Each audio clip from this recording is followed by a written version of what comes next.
Hey everyone, Rho here. Today we're discussing the strength of the Space Wolves chapter. Are they becoming a Legion Reborn? General spoiler warning to begin, as the events we are discussing today are from across the Warhammer 40k universe, so you have been warned. But with that said, let's just jump straight in. So the Space Wolves, the Wolves of Fenris and the Sons of Russ. One of the original first founding legions, and still to this day one of the most iconic forces of the Emperor bestriding the galaxy. As we know, at the end of the heresy, the new Lord Commander Rebute Guilliman implemented his new Codex Astartes, the most controversial aspect of which was the breaking down of the legions into newly founded chapters. And as close as this came to splintering the Imperium into a new civil war, ultimately Rogel Dawn relented, and the Codex was accepted. Russ and the Wolves too were no exception, and they were broken down into chapters as all their fellow legions. Having suffered greatly during the heresy, and having never been the largest of legions, the Space Wolves were broken down into only two chapters, one obviously remaining the Space Wolves, and the other becoming the ill-fated Wolf Brothers chapter. Now originally the plan was for the Space Wolves and their successors to almost become the jailers of the Eye of Terror. The chapters were to be placed on worlds effectively surrounding the Eye of Terror. And I think that's just a fascinating conversation that we'll have to have another day. But as we know, it wasn't to be, and the Wolf Brothers became lost to the annals of history. Now when this codex was implemented, we know fully half of the Space Wolves number was allocated to the Wolf Brothers chapter. And we will most likely, or at least hopefully, get more exact information during the upcoming Scouring series, which is going to be absolutely fascinating. However, at this point, numbers aren't truly known. All we really know is that the Space Wolves were equally divided, and since then, they have gained a reputation for disregarding the Codex's rules. It's something that's really been established as the lore and editions have evolved. However, again, exact numbers have been hard to identify. Back in the early days of the second edition, the Space Wolves Codex doesn't really make a big deal in regards to the Codex and breaking down into chapters, merely stating the basis for the lore largely as we know it. The Space Wolves were never a large legion, and thus only broken down once. And as still to this day, the successors failed. We don't know the size of the Space Wolves chapter, but it does begin right here that they have 12 great companies, and of course the Lost 13th.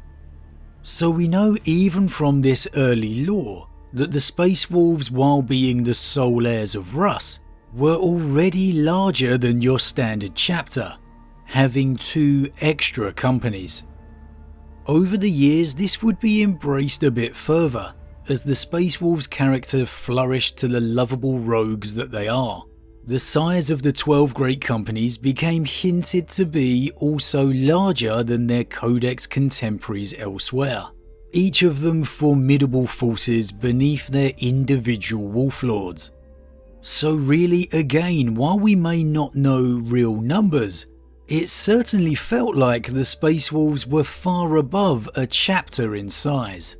And depending on what kind of scope you feel a legion could be, you could even say they were almost an unofficial legion in all but name, accepting of Guilliman's rules in name, but in little else.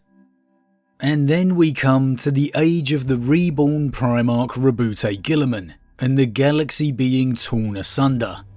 As chaos became unleashed across the galaxy like never before, every chapter became ravaged in their attempts to stem the tide. And well, that was no different for the Space Wolves. who suffered heavily at the hands of countless enemies, as they attempted in vain to answer every call for aid. Now, aside from their usual edition codex releases, when we first saw the Wolves of Fenris in this new environment, it was in the pages of the novel Ashes of Prospero by Gav Fulp, and here we really got our first glimpse inside the chapter in this new evolving Imperium, and with it came some real eye-opening insights into their effective fighting strength. Now, this came out before the Wolftime novel for those that may be unsure, but it was set after it, more closer to Guilliman's Dark Imperium series in time. Now, in this novel, we got a fairly bleak picture on the current state of the Wolves, with the Stormcaller remarking how deserted and empty the Fang felt, which is the Space Wolves' fortress monastery.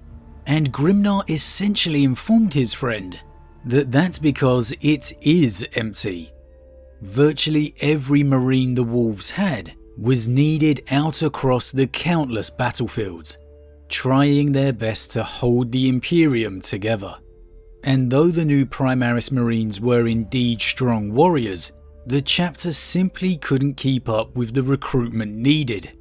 And as always when it comes to the lore, it's all about your interpretation, as I like to say.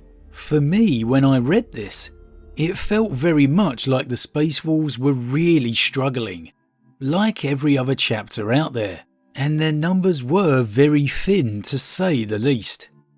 However, we have then more recently, of course, had the release of the Wolftime novel, also written by Gav Fulp. And here, we've received a little more context that could radically alter that original perception. Now, the general events of the Wolftime revolve around Logan Grimnar's reluctance to accept the Primaris recruits into the Space Wolves chapter, fearing what it could cost the chapter in the long run. Ultimately, as we know, he does relent and eventually accept the Primaris into the chapter. Now, during this book, the Wolves of Fenris' effective fighting strength was stated at less than 700 at last count, which, even despite their 12 companies, puts them well within the standard 1000 Marine size. However, it is made clear here that this is the Wolves having suffered tremendous losses. So I think we can safely infer from that the Wolves do indeed usually number well above the standard 1000, as has been heavily hinted over the years.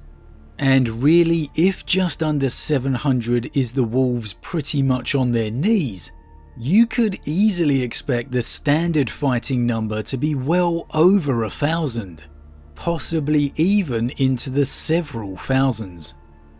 So from this information, we really, for perhaps the first time over the years, get real evidence of the exact size of the Space Wolves chapter, at least more than just hints and the rumours we have often received.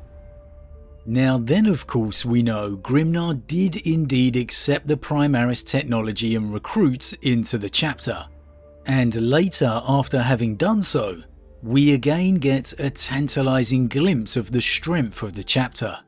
As the Space Wolves engage the Orcs in battle, it's stated that 1,000 new Primaris are with Ragnar Blackmane's company, and many thousand more engaged with Grimnar's main attack. While it's most likely not all his company and several other Wolf Lord's forces together, it's pretty clear here the Space Wolves with the Primaris reinforcements are numbering now well into the thousands. Even with conservative estimates given this description, you've got at least 1,000 Primaris under Ragnar's command, and many more thousand following Grimnar's attack.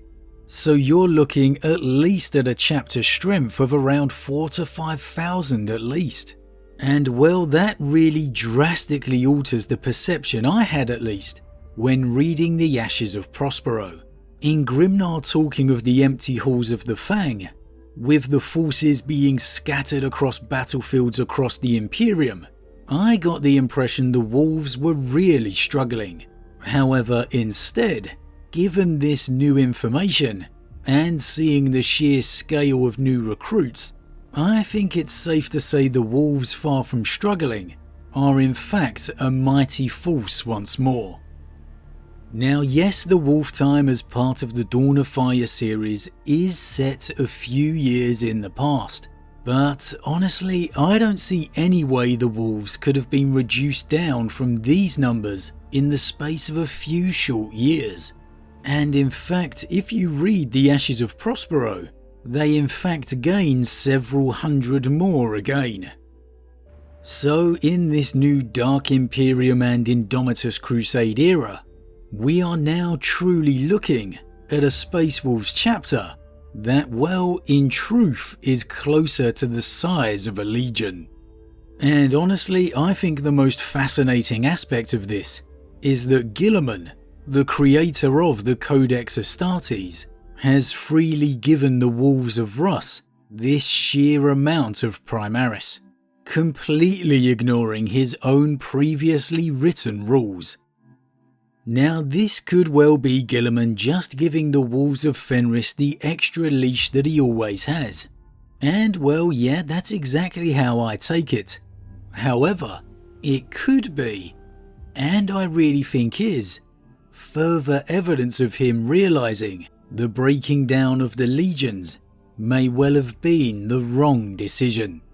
It's definitely getting more and more interesting on just where this storyline is going to go. However, again, regardless of Guilliman's reasoning, it appears the Wolves of Fenris are again one of the most formidable forces within the galaxy, and in truth are still more of a legion than they ever were a chapter.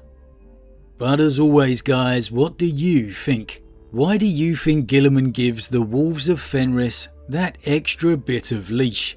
Why are they allowed to have numbers numbering into the many thousands, whereas other chapters are not?